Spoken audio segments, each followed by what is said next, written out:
1996 оны 3 дугаар сард Бруклиний орхигдож хаягдсан гаражуудын нэгэнд нь гал гарч эхэлсэн ба шунан ноцох дөл нь эргэн тойрны бүх зүйлийг залгиж хөрс зэргэлдэх барилгуудыг хамарч байлаа. Галын хурц гэрлэн дөл дундаас жижиг алаг дүрс гялсхийн үсрэхийг анзаарч адсан гал сүнөгч Дэвид Жанелигийн хөлн доор амандаа зулцгаа зуусан муур гинэтхийн огцом үсрэн гарч иржээ. Гал сүнөгчөр нялх зулцгийг дөнгөжл гартаа атгаад авмагц муур дахин дүрлцэн ноцог гал зүг замхран уусан орлоо.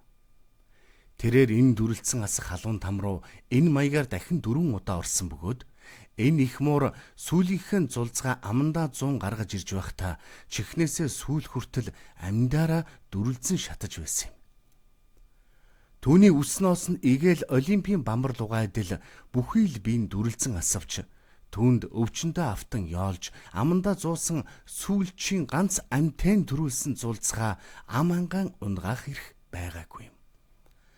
Тэрээр энэ бүх үйлдэлээ анх өөртөө таарсан гал сүнөгч залуу болох Дэвид Жанелд найдан даатгаж дараагийн зулцгаа 100 ирж гал мөхөөгч залуу ирийн гал халуун алган дээр даатхан тавьж орхисон бөгөөд өнөөх муужгаа өөрөө чихнээсээ сүүл хүртлээ 4-р зэрэглэлийн түлэгдэлтэй болсон байх ба ам болон сахал нь галын дүлэнд харигдсан бөгөөд уг муужгаа бүх үс нь түлэгдэж ар нурууных нь арьстай наалтсан байх бөгөөд түүний нүдний болор нь хуйхлагдаж нүд нь цэврүүцсэн байжээ.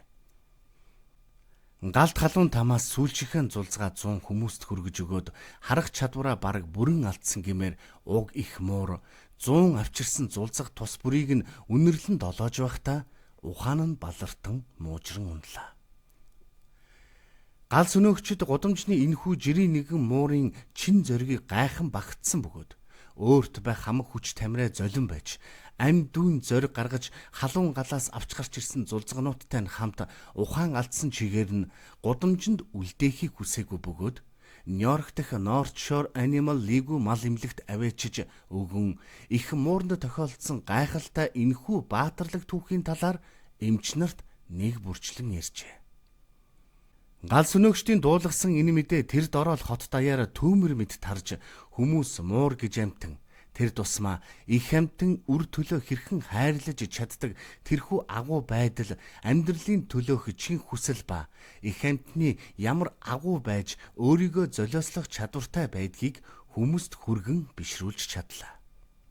Тус хотынхон энэхүү гудамжны муурыг хот даяараа Скарлет авхай гэж нэрлэх болсон бөгөөд түүний эмчилгээний зардлыг улс орон даяараа тэр тусмаа жирэмсэн хийгээд тулгар биетэй нялх нойтон хүүхдтэй эзэгтэйчүүд дангаараа өөрийн муужгаа мэтэр сэтгэл дэвсэн хариуцсан авахар болов.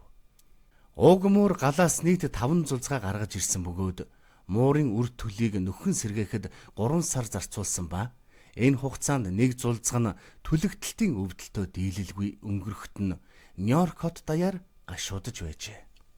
Хэдий их муурны бие бүрэн тэнхрэхгүй удаад угаа хэдий ч хэрв хизээ нэгэн цагт тэнхрэн бослооч гэсэн түүний нүдний болор эргэн сэргэшгүйгээр галд авцсан учраас түүнийг амьд үлдсэн ч сохор байх болно хэмээн урдчилсан байдлаар оншилжээ. Их муур амьд үлдэхийн тулд үлдсэн амьдралынхаа туршид тогтмол эмчилгээ хийлгэх шаардлагатай ба нүдний тусгай эмийг өдөрт 3 удаа зайлшгүй тогтмол түрхэж байх шаардлагатай боллоо. Баатарлаг их муурны тухай түүх дэлхийн хэвлэл мэдээллийн анхаарлыг татав. Япон, Нидерланд, Өмнөд Африк хүртэл Скарлет авахад туслахыг хүссэн ба дэлхийн өнцөг булан бүрээс муурны тухай мэдээлсэн телевиз бүрт дуудлага ирж байв. Муурны тухай энэ түүх хит өндрөө авсан тул Америкчууд энэхүү мууранд зориулж тусдаа их хөрсийн баярын тэмдэглэлт өдөр гихчий хүртэл уг Скарлет гихч олноо өргөгдсөн муурны нэр дээр гаргаж өгч байжээ. Скарлет болон түүний зулцгануудад туслах хүсэлтэй хүмүүс тус эмнэлэг рүү 7000 орчим загт илгээж дугтуунда өөрийн улсад хэрэгэлдэг мөнгөн дэвсгэртэй хавсархан өгсөн байна.